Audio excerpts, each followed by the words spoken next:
Des fois, les gens sont tellement riches que leur richesse les appauvrit. Des fois, les gens ont tout, que tout les rend incapables de tout faire. Et si on n'est pas conscient de ce que Dieu a rendu disponible autour de nous pour qu'on avance, on se met à tourner en rond et on va se plaindre de ce qu'on n'avance pas. Aujourd'hui, j'aimerais continuer avec vous sur quelques définitions encore. Je veux les lancer là, quelques façons de définir ou, j'allais dire, redéfinir ces concepts avancés. Après quoi, nous allons étudier ensemble le texte et tirer 4 leçons fondamentales qui vont aider à prêcher les 4 autres prédications qui vont suivre. Pour ceux qui n'étaient pas avec nous le dimanche passé, ne vous en faites pas. Je vais revenir sur notre texte de base tout à l'heure. Depuis qu'il parle, il n'a même pas donné un verset biblique.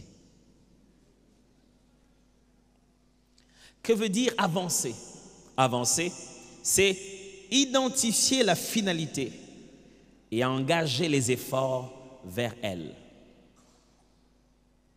Avancer, c'est identifier la finalité et engager les efforts vers elle, la finalité. Identifier la finalité, reconnaître clairement où je vais et mettre tous les moyens, les potentiels, les capacités en action pour aller vers cette finalité. Quelle est votre finalité? En fin de compte, ce sera quoi? Après avoir tout fait, à la fin, c'est quoi? J'aime toujours cette question que j'entendais beaucoup se poser ici au Congo. On disait, et après? Quand tu auras tout dit, tout expliqué, on dit, mais après? Tu dis, bon, mais après, et alors? Et après avoir étudié et après avoir eu les diplômes, après avoir eu le master et le doctorat, après avoir enseigné à l'université, après avoir obtenu le grade de directeur, après avoir eu 4 enfants, après avoir obtenu le mariage, après être parti en Europe, après avoir habité les États-Unis, après avoir gagné les DV, après avoir eu ton diplôme d'État, après avoir fait marier tes enfants, après. Et après? Et après, c'est ça qui détermine clairement la finalité de l'existence.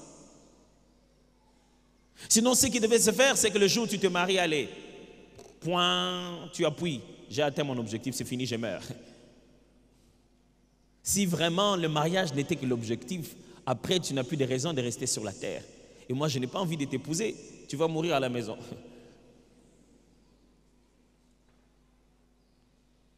Après. Quand on identifie la finalité, c'est pour elle qu'on fournit tous nos efforts. J'ai déjà donné cet exemple ici, et j'aimerais quand même l'utiliser une fois de plus.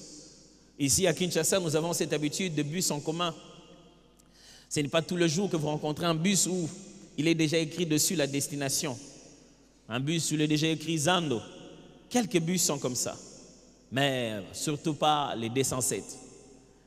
Quand vous en rencontrez, alors il y a ce percepteur qu'on appelle chez nous receveur qui se met à crier la destination finale. Zando, Zando, Zando. Le grand marché. Vous êtes encore très très loin de là. Vous êtes à Rond-Point Ngaba. Il dit Zando, Zando, c'est la finalité. Quand vous arrivez à Zando, vous n'avez plus d'engagement, vous deux. Vous n'avez plus rien à lui réclamer. Vous n'avez plus rien à lui demander. Mais certains entrent en se disant, Zando, c'est sûr qu'il passera par Capella. Certains entrent en se disant, Zando, ben c'est sûr qu'il va passer par le boulevard. Moi, je ne vais pas à Zando, je vais juste au boulevard. Et si par malheur, le receveur a crié quelque chose que le chauffeur n'a pas voulu, le chauffeur receveur a dit, Lemba, Lemba, Zando. Bypass, Zando. Et à peine le chauffeur a démarré, il y a un gros embouteillage, il dit, on ne part plus par bypass, on part par université. Dis, chauffeur, je vais descendre. Mais tu ne vas pas à Zando. Non, vous avez dit bypass, mais nous on a dit ici Zando. À l'église, il y a plein de gens qui entrent dans le bus qui dit Zando, mais qui visent de s'arrêter quelque part à bypass. Il est vraiment entré là où on a dit que c'est pour la vie éternelle, mais il vise de s'arrêter quelque part, s'appelait mariage. Il est vraiment entré là où on dit on va rencontrer Christ, mais il a prévu dans sa tête de s'arrêter quelque part où on a dit bénédiction. Il est vraiment entré quelque part où on dit transformation de la personne, mais il a juste prévu de s'arrêter quelque part appelé obtenir la promotion. Et quand Dieu change de route, il dit là-bas trop d'embouteillage. On ne va pas commencer par la promotion, on va commencer par la transformation. C'est dit bon, ok. Et il s'est dit non, Seigneur, je crois que cette église ne va pas là-bas. Vous changerez d'église. Tant que vous allez dans l'église de Jésus, la finalité est la même. Vous changerez de commune, vous changerez de communauté. Mais si vous êtes dans l'église de Jésus-Christ, la finalité est la même. Qu'est-ce que c'est qu'avancer aussi? Avancer, c'est se armer de courage et prendre enfin la bonne décision de passer à autre chose. Avancer, c'est se armer de courage et prendre enfin la bonne décision de passer à autre chose. Combien de gens devraient passer à autre chose? Est-ce que vous savez que veut dire le mot Pâques? Nous l'avons célébré et après quoi nous avons célébré les 50e jour de la Pâques, la Pentecôte. Le mot Pâques signifie passer outre, dépasser. C'était lié au fait que l'ange de la destruction devait venir et devait détruire tous les premiers-nés d'Égypte. Et en détruisant tous les premiers-nés d'Égypte, il n'allait pas toucher ceux d'Israël. Devant leur maison, il devait passer outre. Avec quel message? Avec le message que ce qui devait vous toucher est passé. À partir d'aujourd'hui, tout est dans le passé. Avec comme quel message? Vous n'êtes pas atteint parce que votre souffrance à partir d'aujourd'hui est dans le passé. Quand l'ange passait, c'était tout Égypte qui passait dans la vie du peuple d'Israël. Quand on arrive avec Christ, quand on rencontre Jésus, les choses anciennes sont... Pourquoi ça ne passe pas chez toi? Pourquoi tu n'arrives pas à faire passer? Pendant que quand une personne est à Christ, les choses anciennes sont passées. Avancer, c'est se armer de courage. Ça te demande un peu de courage de te dire, bon, allez, c'est bon, c'est ce qui a été fait, c'était fait, mais maintenant, on passe à autre chose. Bon, nous, les parents, on l'a grandi. Mes parents, ils me giflaient. Vous croyez que moi, mes parents ne me giflaient pas? Ou vous croyez que moi, je ne vais pas gifler mes enfants? Je ne tape pas, ça, vous savez. Moi, je préfère toujours... je n'aime pas taper. Mais vous croyez que je suis comme ça comment? À cause des gifles. Hein? Quand vous me voyez comme ça, là, comme un agneau. À cause des gifles. Ce sont les gifles qui ont bien ramené toutes les cornes qui allaient sortir dans la jeunesse. Ce sont les claques de ma mère et les paroles autoritaires de mon père. Est-ce que vraiment je dois rester et dire mon père m'a frappé, c'est pourquoi je volais l'argent dans l'entreprise? Qu'est-ce que ça a à voir? Il y a bien des choses qui ne passent pas dans votre vie, qui deviennent la cause de tous vos échecs. Non, dans toute notre famille, on est liés. Ah. Et puis la prière qu'on avait fait là. Qu'est-ce qui ne passe pas? Pourquoi ça ne passe pas? Vous devez prendre le courage de dire, ça, c'est passé. Maintenant, j'avance. Qu'est-ce que veut dire avancer? Avancer veut dire aussi, une autre définition d'avancer, c'est quitter le statu quo et embrasser la dynamique. Avancer veut dire quitter le statu quo et embrasser la dynamique. Le statu quo pour dire la condition qui ne change pas. La condition qui reste exactement au point mort, statique, qui ne bouge pas. Quand on veut avancer, on s'est dit, j'en ai marre de rester là où ça ne bouge pas. Il faut que ça soit dynamique. Je vous ai donné cet exemple, j'aimerais l'utiliser encore plus ou moins aujourd'hui. Dans un match de football qui est l'un des sports le plus connu ici chez nous, on ne peut pas permettre à un joueur de rester quelque part dans un coin jusqu'à ce que les ballons aillent là-bas. Lui, il reste ici seulement. Il dit, je suis neuf. J'attends que les ballons arrivent, je vais marquer. Quand il est là-bas, on le jette le ballon, l'arbitre siffle. Hors jeu. Quand on jouait, tu ne jouais pas. Tu ne peux pas gagner, tu ne peux pas être couronné pendant que tu ne joues pas dans les règles. Et te dire, je reste ici jusqu'à ce que les choses viennent. Dans la vie, frère, vous serez très étonné de vous rendre compte de combien de choses Dieu attend que nous puissions faire. Le nombre de choses que nous attendons que Dieu fasse sont moindres par rapport aux choses que Dieu attend que nous puissions faire. Celui qui veut avancer remarque tout ce qui ne bouge plus. Je lui dis non, on doit bouger. Il faut que ça change. Quelque chose doit changer. Quelque chose doit quitter ici, aller là-bas. Il faut qu'il y ait de la dynamique. Il veut quitter la zone de confort. Je me suis habitué ici, je me suis habitué, c'est bien. Quitter sa zone de confort et s'aventurer dans la fidélité de Dieu. Oh oui. Quitter les choses que l'on maîtrise et s'aventurer dans l'inconnu parce que Dieu a dit pars. Un jour, Abraham prend sa femme. Il prend tout ce qui était autour de lui, ses serviteurs. Il va dire à son père, papa, moi je bouge. Tu vas où? Je bouge, papa. Dieu a dit, je bouge. Abraham, dis-nous où tu vas. Il dit, il m'a dit qu'il me dira où je vais. C'est comme ça qu'Abraham a quitté sa patrie. Dieu lui a dit, quitte ta patrie pour un lieu que je t'indiquerai. Il n'a pas dit, je t'indique le lieu, va-t'en. Toi, quitte d'abord et moi, je vais t'indiquer en cours de route. Vous imaginez ça? Ça aventuré, non pas seulement seul, femme, serviteur et tout ce qu'il avait. Il embarque tout le monde dans une aventure de la fidélité de Dieu. On va voir s'il est fidèle. Si c'est lui qui a parlé, il est fidèle, il va l'accomplir. Frère, ne restez pas dans ce que vous maîtrisez. Restez entre les mains de celui qui maîtrise tout. Ne cherchez pas à devenir maître de votre vie. Donnez votre vie à un maître qui va mieux le diriger. Vous ne pourrez pas toujours tout contrôler. Il y a un moment où Dieu dit, ok, on ne contrôle plus rien ici. Laisse-moi prendre le volant. Laisse-moi prendre le volant. Je veux te faire avancer. Te sortir de la zone de confort et t'amener dans la fidélité de Dieu. Dans la vie, on a l'habitude d'évaluer le fait que quelqu'un ait avancé dans les 7 grands domaines de l'existence. On aime regarder si quelqu'un a avancé dans la vie spirituellement. On vérifie s'il a avancé dans la vie émotionnellement. On vérifie s'il a avancé dans la vie mentalement, sa stabilité mentale. On vérifie s'il a avancé dans la vie physiquement, sa santé.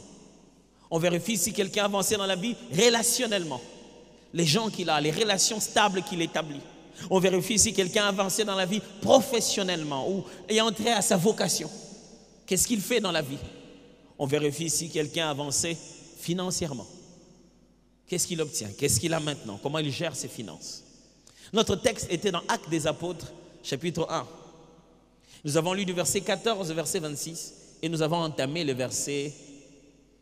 le chapitre 2 directement, verset 1 à 5. Actes des Apôtres, chapitre 1, verset 14 à 26. Et Actes des Apôtres, chapitre 2, verset 1 à 5. Je ne ferai pas la lecture tout de suite, je reviendrai chaque fois que je vais partager avec nous une leçon. Là, le livre des Actes des Apôtres, en réalité, quand vous le lisez, vous pouvez sentir qu'il est un même livre avec le livre de Luc. Même auteur, même destinataire. Le livre de Luc, l'évangile selon Luc, est écrit encore pour Théophile, de la même manière que Actes des Apôtres est écrit aussi pour un certain Théophile. Le même auteur qui est Luc dit qu'il a fait des recherches pour prouver aux gens que cette histoire qu'on raconte au sujet de Jésus est vraie. Il a commencé par d'où est venu Jésus, comment Jésus a vécu, Et d'où viennent ces chrétiens que tout le monde est en train de parler? Comment a commencé ces fameux mouvements? Tout le monde parle du christianisme, de l'évangile, et il veut retracer les origines. Il opère comme un scientifique, il va vers la recherche, il essaie de faire comprendre aux uns aux autres d'où tout cela a commencé. Et dans le livre des Actes des apôtres, comme on aime l'appeler, il essaie seulement d'établir quelque chose de très important. Il veut montrer comment le christianisme s'est organisé et a commencé à se répandre et est devenu une foi transmissible. L'apôtre veut montrer comment Jésus est devenu disponible et transmissible. Avant, c'était un Jésus qui a juste vécu sur la terre, qui est mort, ressuscité et qui est parti. Dans les Actes des apôtres, maintenant, il insiste.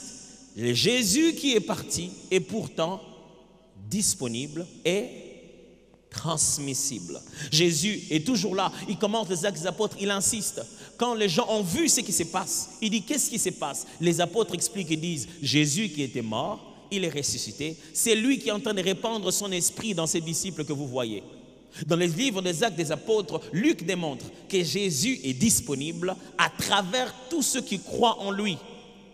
Jésus est disponible à travers son esprit qu'il met dans tous ceux qui croient en lui. Mais aussi, Jésus est transmissible. Comme si Jésus n'est plus seulement à Jérusalem, il n'est plus dans le tombeau, certes, il n'est plus là-bas, il est dans le cœur de quiconque croit. On dirait que Jésus se multiplie. Le message de la foi est partout.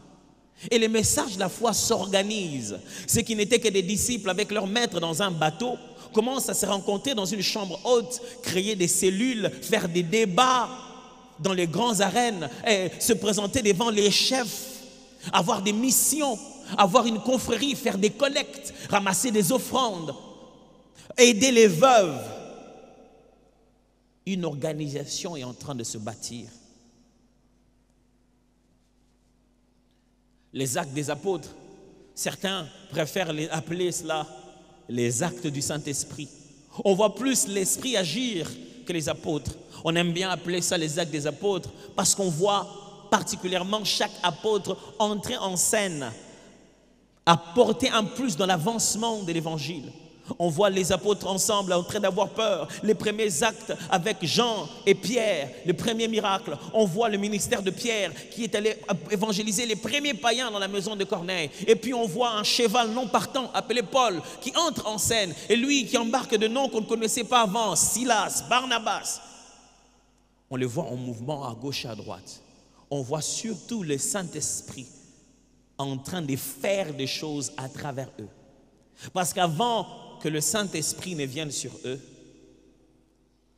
ils avaient encore peur, ils attendaient. Jusqu'au chapitre 1, verset 14. La partie que je vous ai proposé de lire et d'étudier. L'un d'entre eux, appelé Pierre, s'est levé, il a dit, bon, ça fait un bout de temps qu'on est tous ensemble, il faudrait que nous puissions avancer. Ça fait longtemps qu'on est venu ici en train de travailler, en train de prier. Il faut qu'on passe à autre chose. Oh Pierre, quel courage. Toi, quel miracle tu as fait. Ce n'est pas toi qui a régné Jésus. Frère, dans la vie, on n'avance pas parce qu'on n'a jamais échoué. Non, oui, je vais expliquer ça bien. Celui qui avance, ce n'est pas celui qui a tout réussi dans la vie. Avant que tu puisses progresser, tu ne dois pas me montrer des preuves que dans toute ta vie tu es sans faute. Non. Avancer ne dépend pas d'hier. Avancer, c'est s'engager dans demain. Si les gens ont des preuves de vos échecs passés, ils n'ont aucune preuve que vous échouerez demain. Si on peut vous montrer les traces que ça n'a pas marché, mais ils ne peuvent pas vous prouver que demain ça ne marchera pas. C'est celui qui a régné le maître qui demande à tout le monde d'avancer. Pierre, tu essayes de nous faire oublier ça. C'est toi qui as régné le maître. Tu veux effacer ça. Tu veux oublier d'où tu viens. Je ne vais pas oublier d'où je viens. Je vais m'engager dans mon avenir. Non, tu veux oublier, tu veux nous mettre la soupe sur les lèvres, tu veux nous manipuler, tu veux nous faire oublier les bêtises que tu as fait. Je ne veux pas vous faire oublier ça. Les hommes n'oublient pas. Les êtres humains n'oublient pas. Bizarre. Ils courent tous vers Dieu pour qu'il les pardonne. Mais eux, quand c'est leur tour, ouf. Il pleure après. Oh Seigneur, sans toi, je ne suis rien, c'est toi qui me pardonnes. Mais lui dans ma vie, jamais. C'est bien, mais très peu d'entre eux savent que Jésus nous a pris en disant, pardonne-nous nos offenses comme nous pardonnons. Il insiste en disant, si vous ne pardonnez pas aux autres leurs offenses, votre Père qui est dans les cieux ne vous pardonnera pas non plus. Les êtres humains n'oublient pas. Mais Dieu, lui, il regarde dans l'avenir. Quand tu regardes Dieu, tu ne te souviens pas de ce que tu étais. Tu te rappelles de qui tu es censé être. Ok, je vais vous expliquer ça. La présence de Dieu ne ramène pas en nous un sentiment de culpabilité. La présence de Dieu ramène en nous une confiance en notre destinée. On se dit, je peux le faire encore? Je pensais que Dieu a trouvé des plans B. Il n'a pas trouvé des plans B. Il va encore t'amener au même endroit, même s'il va changer de chemin. Écoutez-moi bien. Quand Dieu marche avec vous et que vous êtes perdu, il ne va pas vous amener ailleurs. Il va toujours vous amener là où il avait prévu. Mais il va concevoir un nouveau plan à partir de là où vous êtes allé tomber.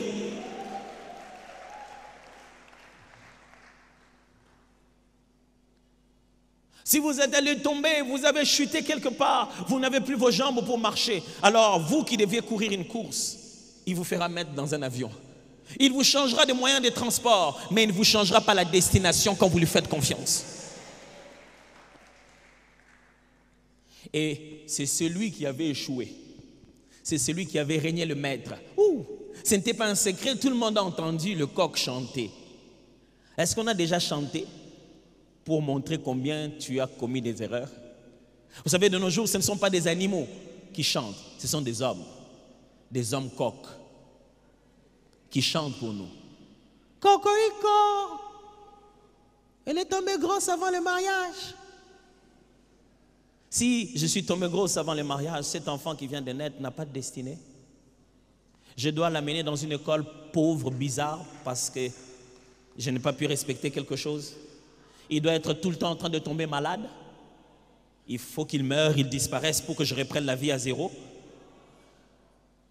Cocorico, il a échoué aux examens d'État. Il me coloboy. Si vieux qu'il est. Maintenant, ce sont les hommes. Les coqs d'aujourd'hui ne chantent pas. Les coqs d'aujourd'hui cliquent.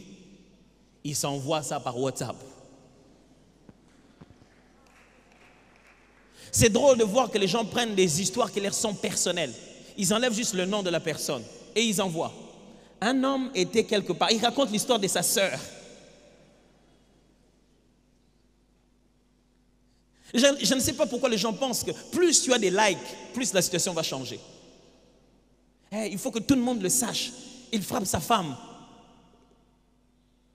C'est quoi cette mentalité des revendications? Vous pensez que si vous avez beaucoup de pétitions, alors vous aurez une conviction? J'ai même vu des gens râler des prières. Prier pour un tel prière. Vous avez déjà mis dans un groupe WhatsApp que vous ne connaissez pas? Vous avez déjà été dans un groupe comme ça, WhatsApp? Pas groupe Losambo Makasi. Prions tous pour l'enfant un tel. On sollicite plus de pétitions. Autant de gens prieraient, ça ferait beaucoup de raisons pour Dieu. Dieu ne fonctionne pas dans la démocratie. Il fonctionne dans la foi. Combien de gens avez-vous eu besoin pour faire descendre le feu du ciel le jour d'Élie? Si plus il y a des gens, ça ne signifie pas qu'il y a la foi. Ne recueillez pas de pétitions. Recueillez, allez juste consulter les amis de Dieu. Juste les amis de Dieu. Le coq a chanté, tout le monde le savait. Il a été suspendu publiquement, tout le monde le savait. Ses erreurs, tout le monde a vu ça sur Facebook. On a même jusqu'à aujourd'hui la vidéo de sa bêtise. Ces jours-là, Tout le monde savait. Même nous aujourd'hui, on sait que Pierre avait régné. Mais c'est lui qui s'élève et dit, il faut qu'on avance. Seigneur, donne-nous de ne jamais déclasser ce que toi tu n'as pas déclassé. Donne-nous de ne jamais déclasser ce que tu n'as pas déclassé. Il dit, homme frère, il fallait que s'accomplisse ce que le Saint-Esprit dans l'Écriture a annoncé d'avance par la bouche de David au sujet de Judas qui a été le guide de ceux qui ont saisi Jésus. Dans son discours et dans cette séquence, Pierre montre 4 choses importantes qui permettent à ceux qui étaient assis à tourner en rond d'avancer. Première chose, faire un état des lieux. Faire un état des lieux. Un état des lieux, c'est juste pour dire une évaluation. Je prendrai le temps d'enseigner ça le prochain dimanche. Faire un état des lieux. Où est-ce que nous en sommes? Nous venons d'où? Nous sommes où? Un état des lieux. Pierre a commencé à leur dire, bon, ce qui est arrivé est normal. Il fallait que s'accomplisse ce qui a été annoncé par le Saint-Esprit au sujet de Jésus. On en est où? Jésus est mort. Il est ressuscité. On en est où? Judas n'est plus avec nous. C'est normal. Il devait ne plus être là avec nous. Il leur fait un état de lieu. Mes frères et sœurs, vous n'avancerez jamais si vous ne savez pas où vous êtes. Ok. Vous n'avancerez jamais si vous ne savez pas où vous êtes maintenant.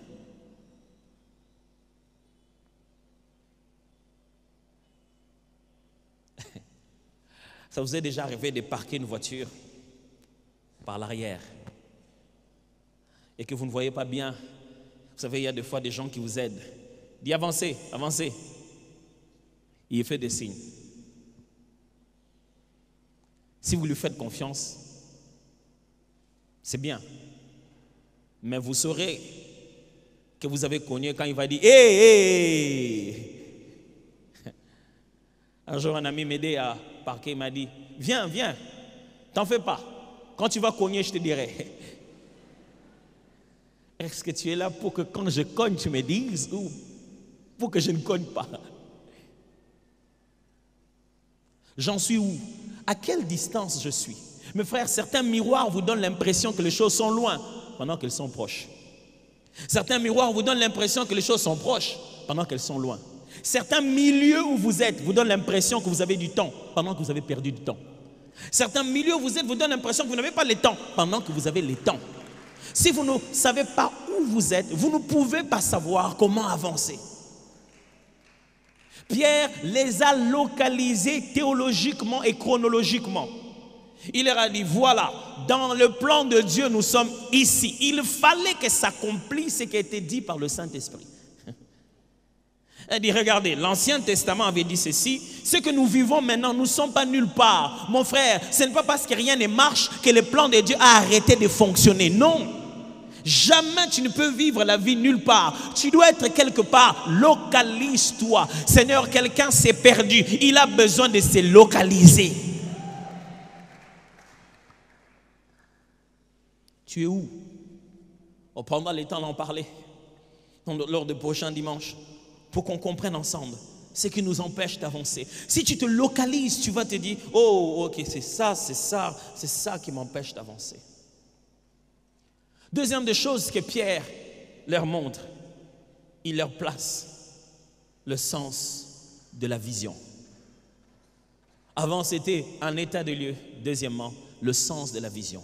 Où allons-nous? Au verset 21, il dit, il faut donc que parmi ceux qui nous ont accompagnés tout le temps que le Seigneur Jésus a vécu avec nous, depuis le baptême de Jean jusqu'au jour où il a été enlevé du milieu de nous, il y en ait un qui nous soit associé comme témoin de sa résurrection.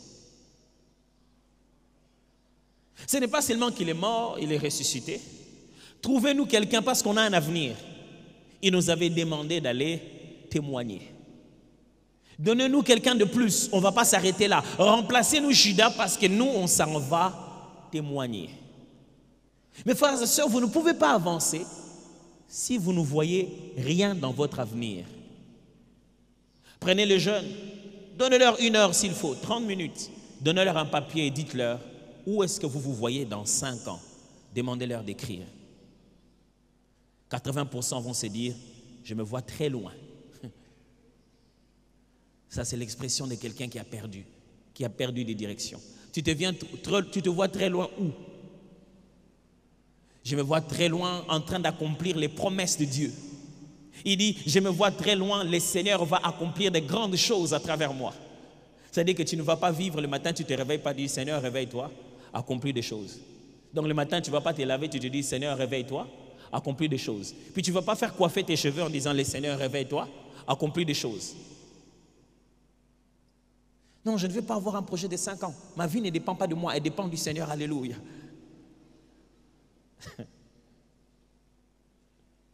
Vous croyez que Jésus ne savait pas pourquoi il vivait? Vous croyez qu'il n'avait pas compris que charpentier n'était qu'un déguisement? Vous croyez qu'il vivait là sans savoir ce qu'il ferait de sa trentaine? Vous pensez que le charpentier, le fils de Joseph, n'avait pas un plan de sa destinée?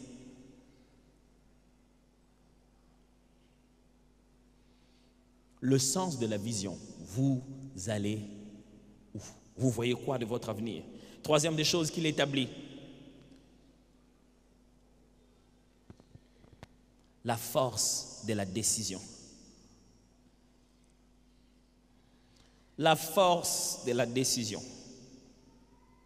Dans la vie, vous ne pouvez pas avancer si vous ne faites pas des choix et vous ne décidez pas. Il faut finalement décider. Je ris souvent des jeunes célibataires quand ils se battent pour savoir avec qui se marier. Quand ils viennent à 10, à 5, oh, le pauvre sœur, elle souffre. Quand chaque frère qui vient dit que c'est Dieu qui a dit. S'il y en a au moins un qui dit que ce n'est pas Dieu, peut-être que je peux le trouver sérieux. Eux tous, ils ont dit que c'est Dieu. Donc c'est Dieu qui me trouble finalement. Chacun dit qu'il est convaincu de la part du Seigneur. Il a eu un rêve. Et il te rappelle les enseignements du pasteur Atom sur interpréter les songes. Il veut mettre toutes les chances de son côté. Il est perdu. Il voit 2, 4, 5 chez une fille. Le garçon, il ne sait pas choisir. Il dit, mais je vais choisir.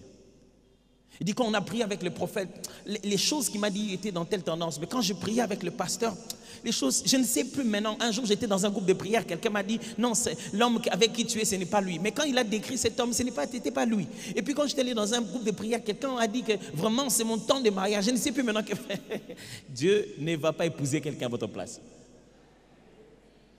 Si vous cherchez une prophétie pour ne pas décider, la voilà. Vous allez décider.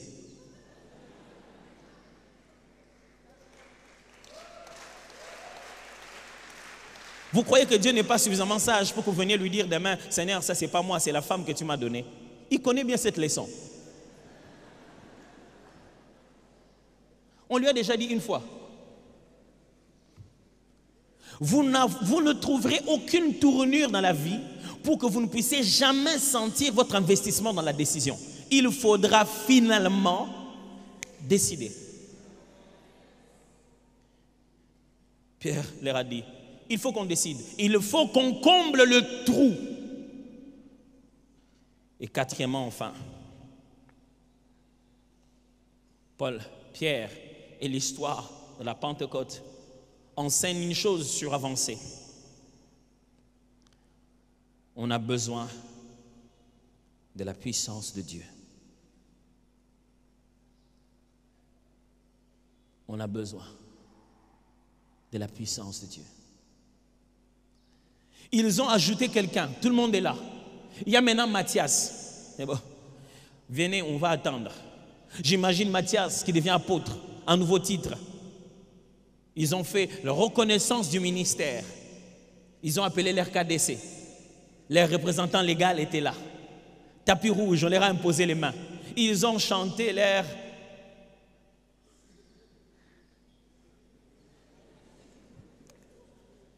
Vous savez de quoi je parle? Le beau Kwabonzambe. Tout le monde a dansé ce jour-là. Matthias est choisi. Il est devenu apôtre. Mais ça signifie quoi devenir apôtre?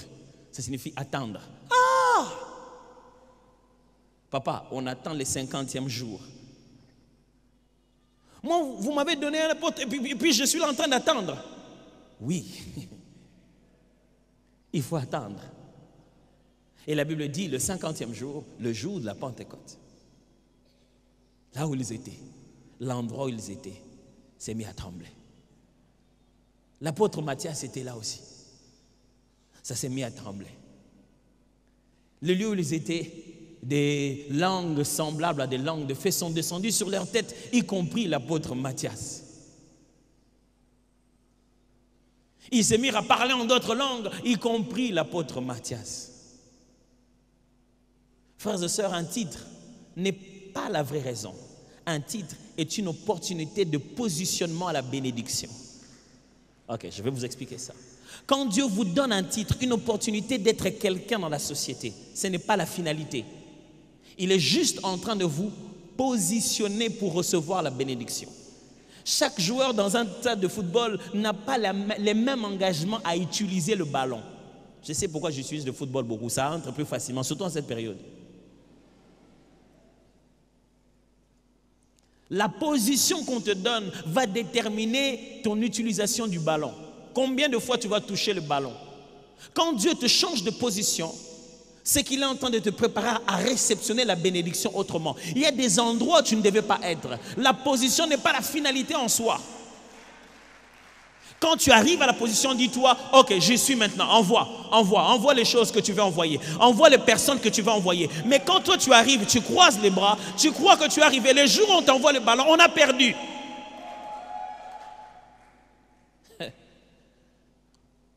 En réalité, il n'y a que 5 grands domaines dans lesquels on peut se rendre compte qu'on a avancé. Il y a Dieu. Comment tu avances avec Dieu dans ta foi, dans l'éternité. Tu deviens comme Christ. Quand je parlerai d'avancer, sachez que je regarde ça comme ça. Il y a aussi la famille. Comment tu avances dans ta vie familiale, dans ton couple? Il y a la mission. Comment tu avances dans ce pourquoi Dieu t'a créé sur la terre et dans ce qu'il attend de toi dans l'église. Il y a les relations. Comment tu avances dans la façon d'exprimer l'amour de Dieu aux autres? Et enfin, il y a la santé. Que fais-tu de ce corps? La Bible dit, celui qui détruit le temple de Dieu, Dieu le détruira. En finissant ce message ce matin, j'aimerais vous raconter cette petite anecdote que j'ai composée, qui montre comment, deux fois dans l'église, ce ne sont que nous qui empêchons les autres d'avancer. Des fois, les gens viennent et ils ont perdu leur boussole, ils ne savent pas où aller. Mais quand ils viennent à l'église est tellement grande que les personnes bougent en pensant qu'ils avancent. Or, ils tournent en rond. Ils viennent, ils prennent les affermissements, ils prennent l'Apollo aux 6 ans dans les départements et ils se mettent à tourner en rond. Un jour, un homme est tombé dans le péché et il n'arrivait pas à en sortir. Alors, il est venu à l'église. Il est venu à Phila, cité d'exaucement. Il a rencontré des membres de l'église, différents membres à différents moments. Ne vous en faites pas, ce n'est pas de vous que je parle, c'est de votre voisin. Mais quand j'aurai cité le type de membre qu'il est, ne le regardez pas, sinon il saura. Si on ne te regarde pas, c'est que c'est toi.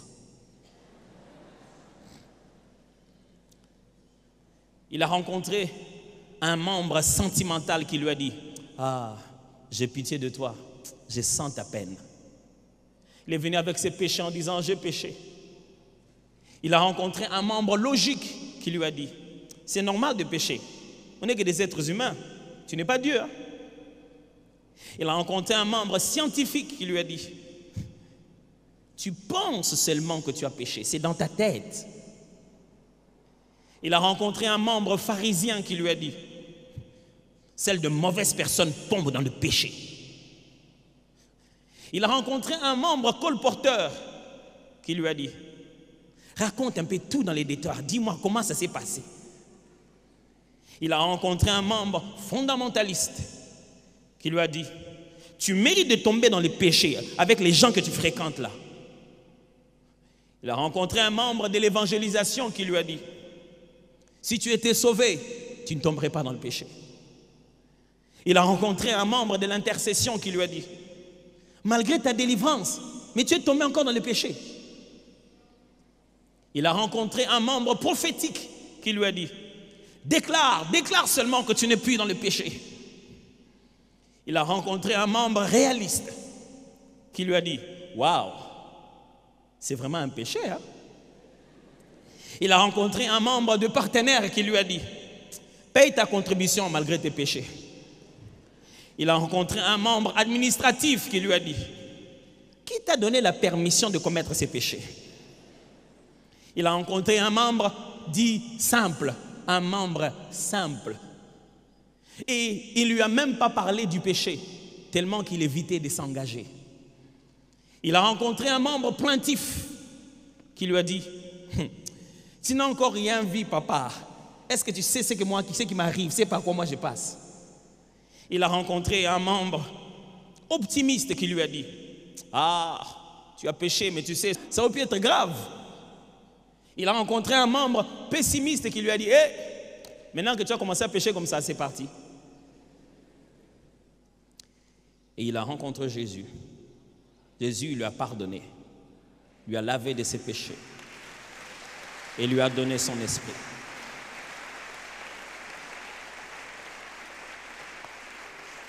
Vous voyez, si vous venez ici pour les membres, vous allez en rencontrer de toutes sortes. Mais personne ne donnera la solution à votre problème. Chacun aura un commentaire, mais personne ne traitera vraiment le problème. Personne ne t'aide dans la prière. Si ce matin vous êtes venu ici et Jésus n'a jamais été aussi une réalité pour vous, et ce matin vous voulez dire, je veux donner ma vie à Jésus. Je veux qu'il arrache ces choses-là, que j'abandonne cette vie. Je veux devenir enfant de Dieu. Je vais vous demander là où vous êtes. Si vous voulez donner votre vie au Seigneur, levez-vous seulement. Simplement, levez-vous. Vous n'aurez pas besoin de bouger, d'aller ailleurs. Levez-vous pour que juste je puisse vous identifier. Levez-vous sans hésiter. Merci, merci. Gloire au Seigneur. Alléluia. Merci, merci, merci. Oui, vous n'avez pas besoin de rencontrer un membre. Jésus lui-même est ici. Oui, merci. Que ce soit au balcon, que ce soit ici en bas, que ce soit au overflow. Est-ce qu'on peut acclamer plus fort que cela? Merci. Merci de vous lever. Aujourd'hui, c'est le meilleur moment pour que toute votre vie puisse avancer. Il faut que vous avanciez.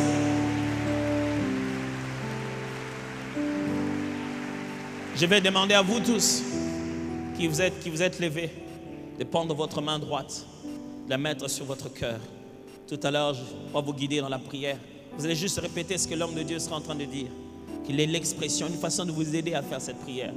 Mais à nous tous qui sommes ici, qui d'une manière ou d'une autre, nous avons été déçus par les hommes. Les hommes ne nous aideront pas à avancer. Tournons-nous vers Jésus. Et pendant un moment en prière, dis au Seigneur, je les ai rencontrés, mais ils n'ont pas résolu mon problème. J'ai besoin de toi. Prions ensemble avant qu'on fasse la prière pour tous qui se sont levés.